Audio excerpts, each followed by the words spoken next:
bueno, puede ser, por ejemplo, en la etapa de análisis documental, que en realidad forma parte de un flujo de trabajo que se va estableciendo, donde se van integrando distintas herramientas de inteligencia artificial en secuencia, ¿no? Que además eso creo que es el valor real, porque el valor no está en una herramienta aislada, sino en cómo se van articulando entre sí. Por ejemplo, yo puedo tomar como punto de entrada Consensus, que es muy común que se tome como punto de entrada, y bueno, Consensus lo que permite es hacer búsquedas sobre un tema usando lenguaje natural, no palabras clave.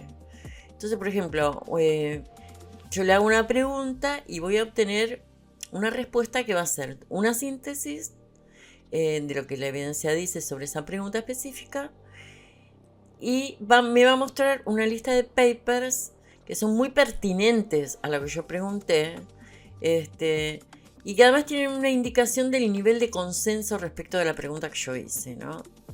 Y entonces es útil, sobre todo en la fase exploratoria, ¿no? Cuando estoy delimitando el problema. O sea que Consensus me da así como un primer escenario argumentativo.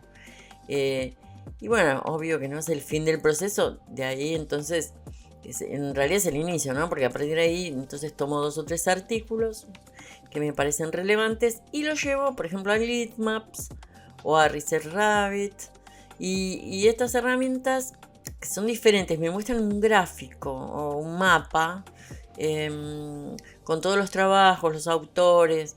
Entonces ahí se puede ver la estructura de relaciones entre los trabajos, qué trabajos se citan entre sí, qué autores funcionan como nodos centrales, dónde están estos clústeres, digamos, temáticos, y sobre todo dónde hay zonas de silencio que pueden indicar una brecha en el conocimiento sobre el tema. Esta visualización es interesante porque me ayuda a detectar líneas de investigación emergentes, por ejemplo, que en una búsqueda lineal por palabra clave no pasan desapercibidas, no se podría ver esto, ¿no?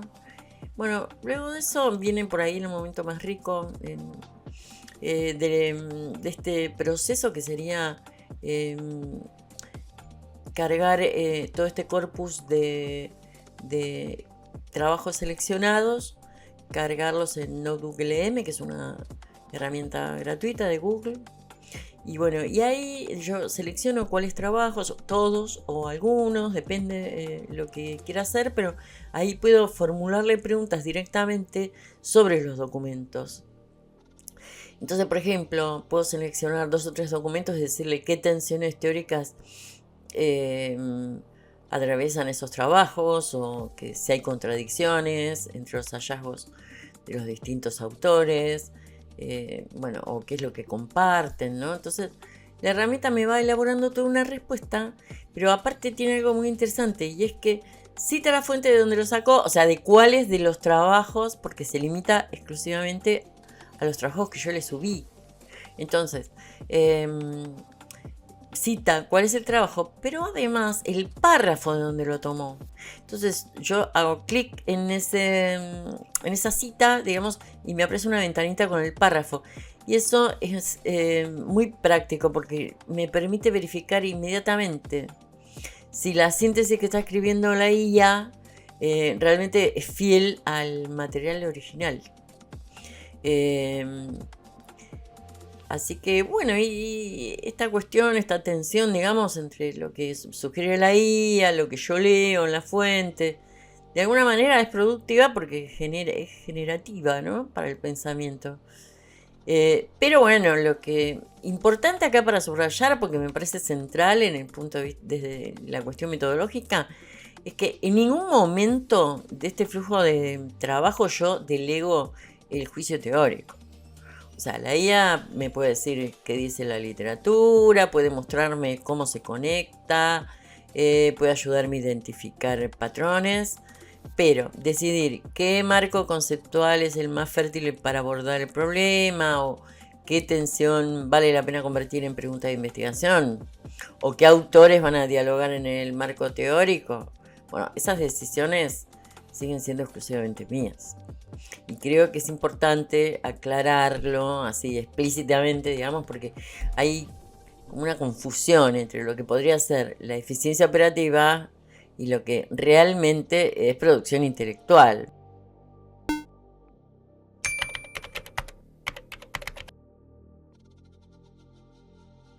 La autoría, o sea, la integridad intelectual, digamos. Y por otro lado podría ser también el tema de la confidencialidad de los datos, que también es importante. El tema de la autoría es un dilema complejo porque no tiene una respuesta técnica, es más bien filosófico. Cuando la IA participa en la redacción de un párrafo, o no sé, en la síntesis de una sección del marco teórico, por ejemplo, o no sé, o estableciendo categorías de análisis. Entonces ahí surge la pregunta de que, bueno, en la comunidad académica todavía no está resuelta con suficiente profundidad. Porque, ¿qué es la autoría en un contexto de coproducción humano-máquina? ¿No?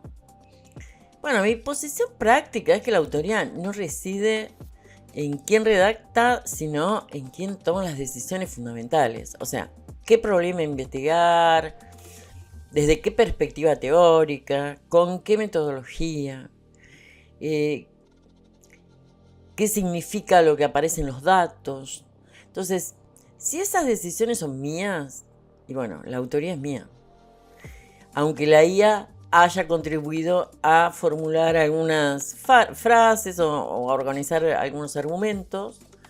Entonces, bueno, yo, o sea, uso la IA pero con transparencia además, ¿no? Porque en todos mis trabajos yo lo que hago es incluir una nota, generalmente va en la sección de metodología, que indica qué herramientas de IA utilicé, en qué etapa del proceso y con qué tipo de supervisión o qué intervención humana hubo, ¿no? En esas intervenciones de la IA.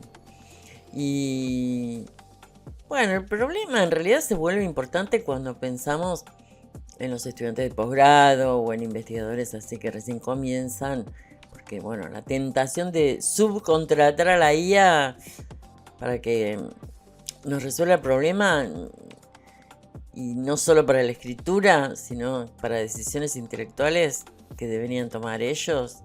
Bueno, es problemático eso, porque por eso con los estudiantes hay que trabajar explícitamente sobre la distinción entre usar la IA como una especie de andamiaje cognitivo, que sería totalmente legítimo, y usarla como un sustituto del proceso cognitivo, ¿no? Pues otro dilema que suele presentarse, por ejemplo, es el de la confidencialidad de los datos.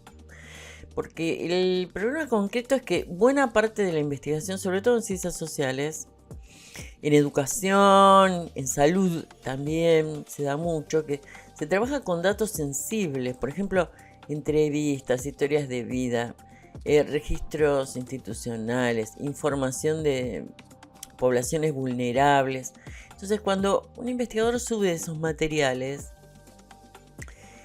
si los sube a una plataforma de IA en la nube para analizarlos, está transfiriendo datos potencialmente confidenciales a servidores de terceros, ¿no? Que además pueden estar en lugares con marcos regulatorios muy diferentes al marco regulatorio argentino, ¿no? Entonces, esa contradicción, bueno, si alguien quiere usar la IA, para esto primero hay que anonimizar el documento con los datos sensibles antes de compartirlo. Y el problema es que el acto mismo de subir el documento, ya para anonimizar, ya implica haberlo expuesto. En la práctica, bueno, se pueden dar dos situaciones para solucionar esto. O sea, para datos que no son sensibles, o sea, que ya son públicos, se puede trabajar con normalidad en plataformas de la nube porque no hay problema, porque ya son públicos. Pero para datos sensibles, y bueno, si es una gran cantidad de datos, la solución más práctica es utilizar modelos de código abierto que se pueden instalar en local, o sea, en la computadora, Y se pueden correr estos modelos de lenguaje directamente en la propia máquina sin que haya ningún tipo de transferencia de información a ningún servidor externo. Eso si es un número grande de datos se puede hacer eso. Si no, bueno, si es un número de datos que no es tan grande, se puede realizar esta anonimización sin la IA en forma manual. También que podría ser. No es la solución más cómoda, pero bueno, es la más responsable desde el punto de vista ético y también la más alineada con la ley de protección de datos personales, que es la que está vigente ahora en Argentina, ¿no?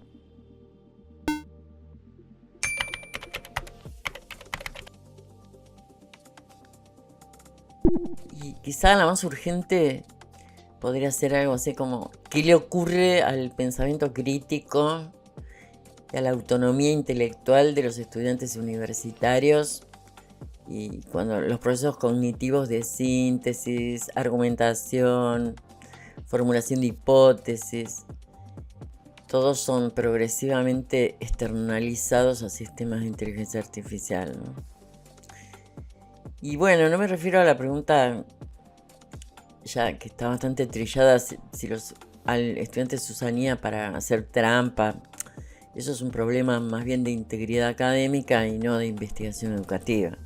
Pero me refiero a algo más profundo, o sea, y más difícil de medir. ¿Qué le pasa al desarrollo del juicio intelectual cuando la IA anticipa, por ejemplo, lo que uno está a punto de pensar? Y encima lo formula con más elegancia y lo presenta con una apariencia de autoridad en la materia. ¿Estamos formando investigadores capaces de sostener un argumento propio? ¿O estamos formando supervisores sofisticados de respuestas que no han construido ellos mismos? Esta pregunta conecta con debates clásicos en psicología educativa, por ejemplo, de la teoría de la carga cognitiva, el concepto de zona de desarrollo próximo, la distinción entre andamiaje productivo y dependencia. Pero los actualiza en un contexto, porque es un contexto totalmente nuevo. Entonces, por ejemplo, el andamiaje que proponía Vygotsky, que era transitorio y apuntaba a su propia superación. O sea, el experto acompaña hasta que el aprendiz puede prescindir del acompañamiento.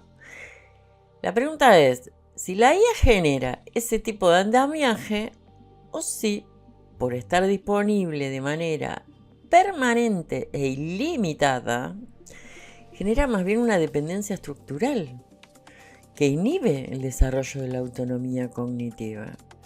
Desde ese punto de vista metodológico, investigar esto es complicado porque los efectos probablemente sean longitudinales y sutiles, o sea, no se van a ver en un semestre, sino en una trayectoria a lo mejor de 5 o 10 años. Y bueno, por eso hay que precisamente empezar a diseñar estos estudios ahora, ¿no? Antes de que la penetración de la IA ya en las aulas sea tan total que ya no tengamos ni siquiera grupos de comparación posibles. Bueno, con respecto a recomendaciones, podría ser los trabajos de Neil Selwyn.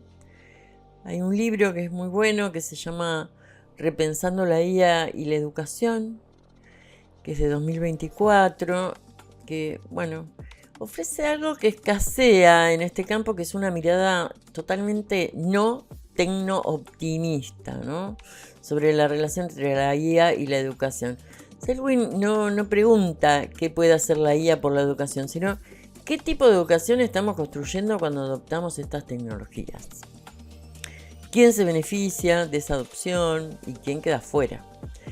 Es, digamos, como un contrapeso teórico que necesita cualquier investigador que quiera trabajar en este campo sin caer en el entusiasmo acrítico que domina justamente demasiadas publicaciones actuales, ¿no? Así que creo que es un autor que significa un punto de partida muy interesante.